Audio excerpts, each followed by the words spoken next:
We're kicking off with WWE Elimination Chamber Toronto, where The Rock hopes to claim the soul of Cody Rhodes, but what else does the final boss have planned? On Twitter, The Rock hyped up his upcoming appearance and teased that he has some disruptive moves in store and encouraged fans to tune in.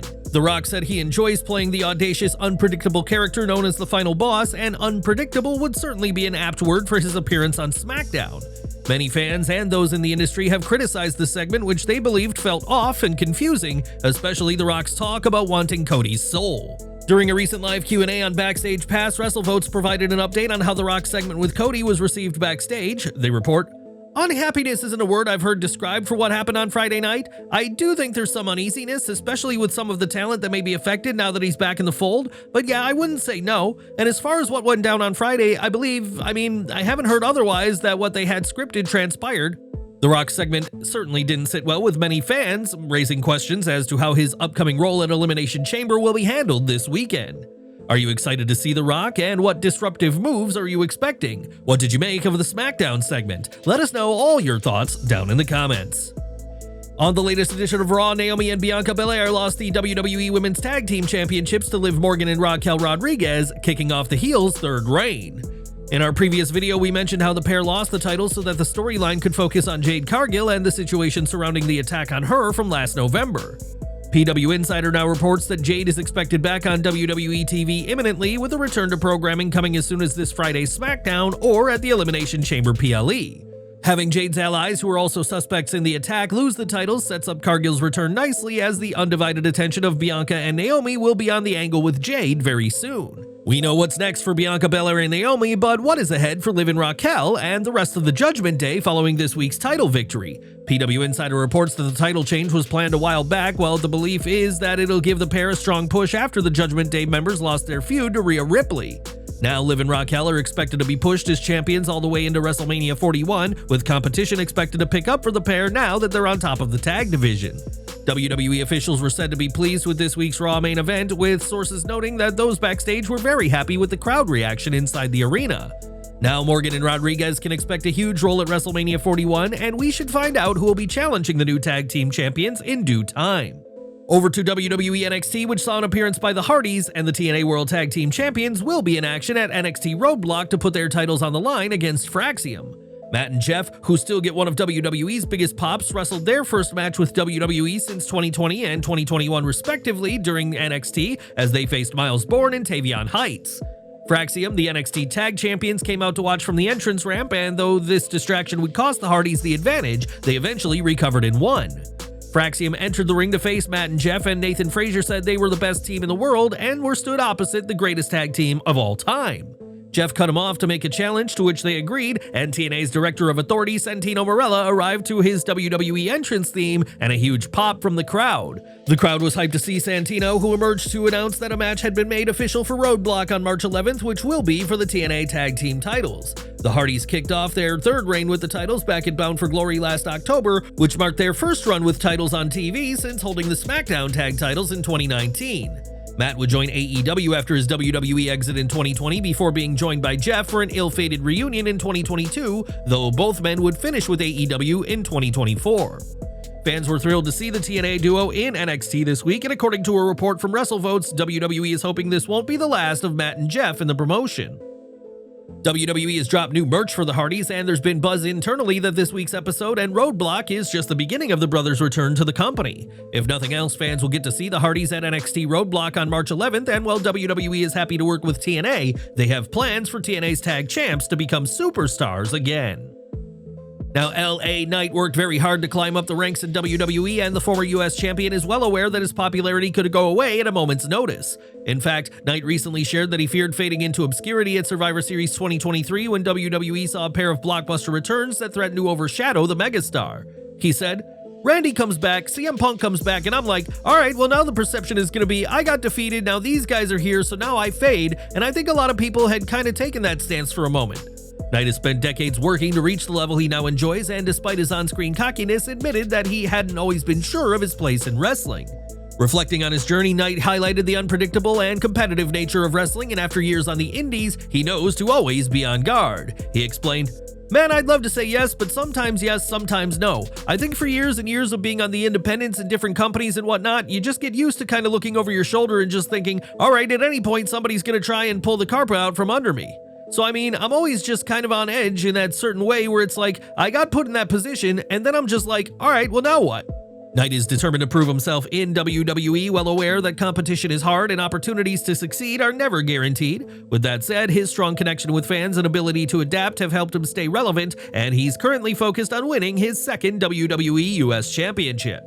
Do you think LA Knight's status as a WWE star faded away after the returns of legends like Randy Orton and CM Punk? Please share your thoughts and feedback in the comments section below. Stephanie Vaquer retained the NXT Women's North American title in the opening match of NXT against Carmen Petrovic, and the challenger looked impressive even in defeat. This match came 1 week after Petrovic was beaten down by Fatal Influence, and the fact she could hang with Vaquer bodes well for her future despite losing the match.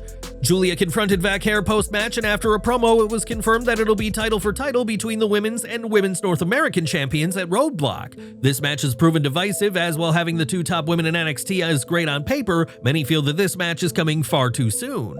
With that said, it's been reported that WWE intends to fast-track some talents through the NXT system, and Julia or Vaquer could be either of those names. While this will be a winner-takes-all match, it hopefully won't be a title unification match, as the NXT Women's division is deep enough to warrant having two different singles championships. Removing one of the titles would no doubt lead to fewer talent being on TV and less time being given to the division, which is considered one of the finest in the world today. For the first time in history, the TNA X Division Championship was defended in a WWE ring as Moose retained his title against Heritage Cup holder Lexis King.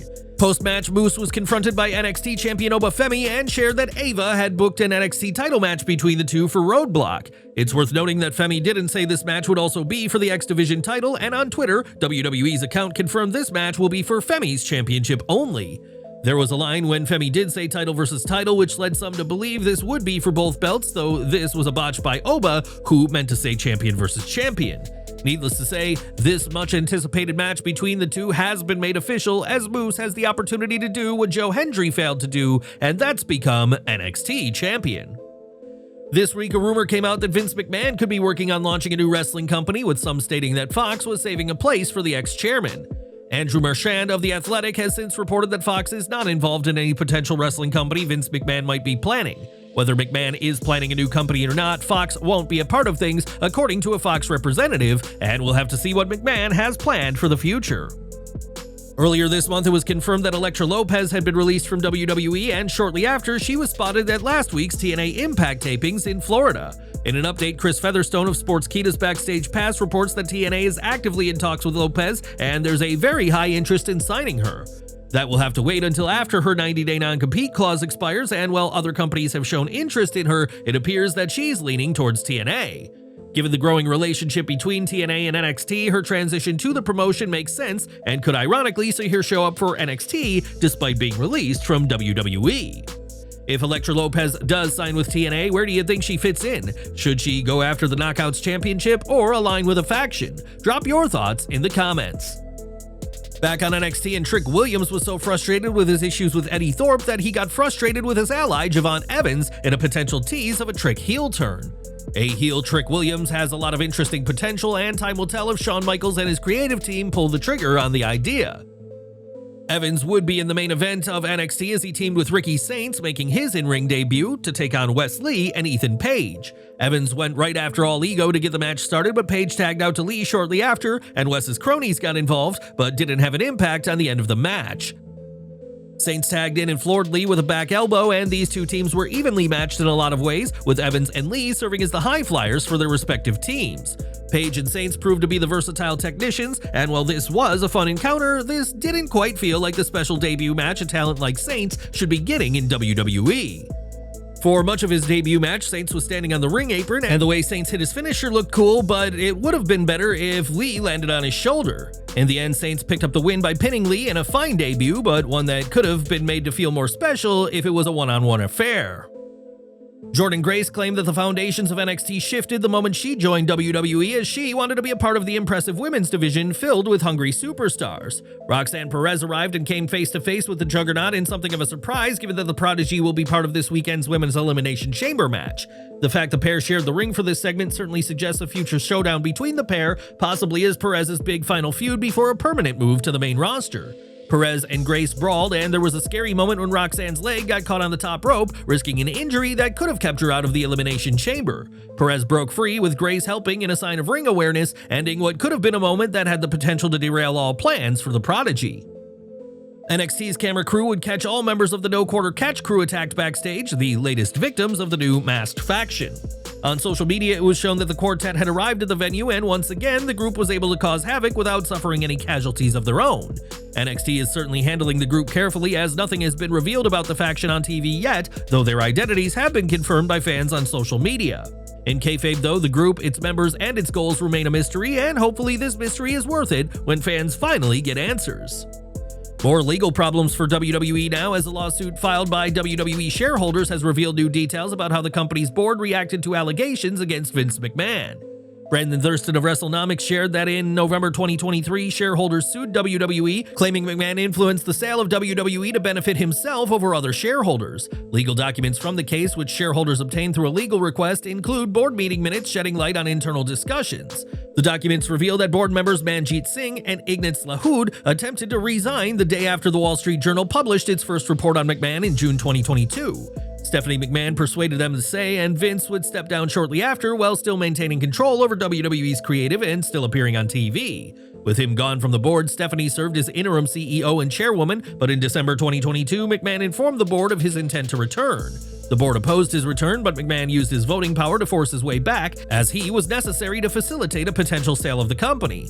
Following his reinstatement, Singh and Lahoud resigned, and McMahon removed Joe Allen Lyons-Dillon, Jeffrey Speed, and Alan Wexler from the board. They were replaced with former WWE presidents George Barrios and Michelle Wilson, who had worked under Vince, who was unanimously voted as executive chairman on January 10, 2023. The lawsuit's documents indicated that Nick Khan, Paul Triple H Levesque, and Steve Koonin initially opposed McMahon's return, but later changed their stance. Board member Steve Pemmon skipped the vote, while Michelle McKenna abstained, and it's unclear if Stephanie participated, but she resigned from WWE after her father's return. A large part of the lawsuit claims that WWE's internal investigation into McMahon's misconduct was a sham and that the company actively covered it up. On August 15, 2022, a financial ruling by WWE claimed the investigation was substantially complete, but board meeting minutes from 2 days later suggested otherwise. Those minutes revealed that discussions about next steps were still ongoing, and even after the filing, the special committee continued meeting with developments discussed on August 23rd. The lawsuit also claims that some potential buyers were willing to cash out all shareholders, but the deal with Endeavor primarily benefited top WWE executives through large bonuses. The deal also ensured McMahon retained a position in the newly formed company, TKO, and now subpoenas have been issued to several entities. These include K&L Gates, JP Morgan, the Abu Dhabi Investment Authority, Liberty Media Corporation, and Vestry Light, a firm specializing in sexual misconduct cases that lists WWE as a client. This is the latest legal development for McMahon and comes after his lawyer recently claimed that the federal investigation into him had been dropped. With these allegations coming to light, though, it remains to be seen how WWE responds, as the company's former chairman continues to be a source of controversy for the promotion. Shawn Spears and his faction were in a darkly lit room for a promo on NXT, in which Spears shared that he'll challenge Tony D'Angelo for the North American title next week. Spears addressed Izzy Dame's journey into the group and her betrayal of the D'Angelo family, and he also took time to share the backgrounds and stories of Brooks Jensen and Nico Vance. This was a perfect segment for developing these characters and gives Spears some credibility going into his title match with the Don next week. Backstage, Ruca and Zaria came face-to-face with WWE Women's US Champion Chelsea Green and Piper Niven, teasing a potential match. In a hilarious moment, it was revealed that Niven, serving as Green's Secret Service, had a taser, and while Ruca was taken aback by the weapon, Zaria wasn't scared at all and instead smiled. While the concept of Zaria being in a tag team seemed odd at first, her work with Ruca has brought out the best in both women in the Silver brand. Now the pair are poised to face Green and Niven in a showdown that could result in either or both NXT women earning a shot at the United States Championship. We've already mentioned that Shawn Spears will challenge Tony D'Angelo next week, and a tag team match pitting Chelsea Green and Piper Niven versus Zaria and Ruca has also been set. In addition to this, Kalani Jordan will battle Jada Parker on next week's show, giving fans plenty to tune in for on the March 4th edition of NXT, the final episode before Roadblock on March 11th. Lola Vice would defeat Arianna Grace in the latter's first match on NXT TV since July 9th, 2024, in a big win for Vice. In a hilarious segment filmed earlier in the day, it was shown that Vice was nearly the victim of Santina Morales' Cobra, but the Milan Miracle was able to keep his snake at bay. And that was this week's NXT. Did you like the in-ring debut of Ricky Saints? And did the Hardys deliver in their first WWE match in years? Share your thoughts in our comments section. In late 2024, Lash legend and Jakara Jackson of Metaphor were appearing regularly on the main roster and even competed for the women's tag team titles at last year's Crown Jewel. Despite fans seeing this as a sign of a full-time call-up, that didn't happen, and it turns out WWE is in no hurry to rush the pair to Raw or SmackDown. During a Fightful Q&A podcast, Sean Ross Sapp reported that the pair are still in plans for NXT, though highlighted how the pair have grown. Sapp noted how the pair went from a 2-minute title match to an 11-minute match at Crown Jewel to challenging for the tag titles in NXT that went even longer. It was also pointed out that Lash Legend in particular has grown considerably, while Jakara Jackson is said to have a main roster presence that'd fit in with Raw or SmackDown. While the pair will be on the main roster full-time someday, that isn't right now, as for all their growth, WWE wants the duo to continue to develop in NXT first. It's certainly smart to give the pair plenty of time before making a full-time move, and with this keen interest and plan from higher-ups, the future looks very bright for the women of Metaphor.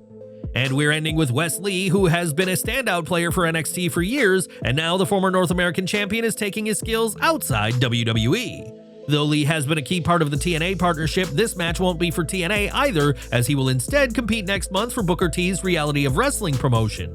On his Hall of Fame podcast, Booker shared that Lee will compete in the Last Man Rumble at Reality of Wrestling's event on March 8th. With Lee impressing in and out of WWE, a main roster call-up seems inevitable this year, but in the meantime, the athletic superstar will show his skills no matter which promotion he's in.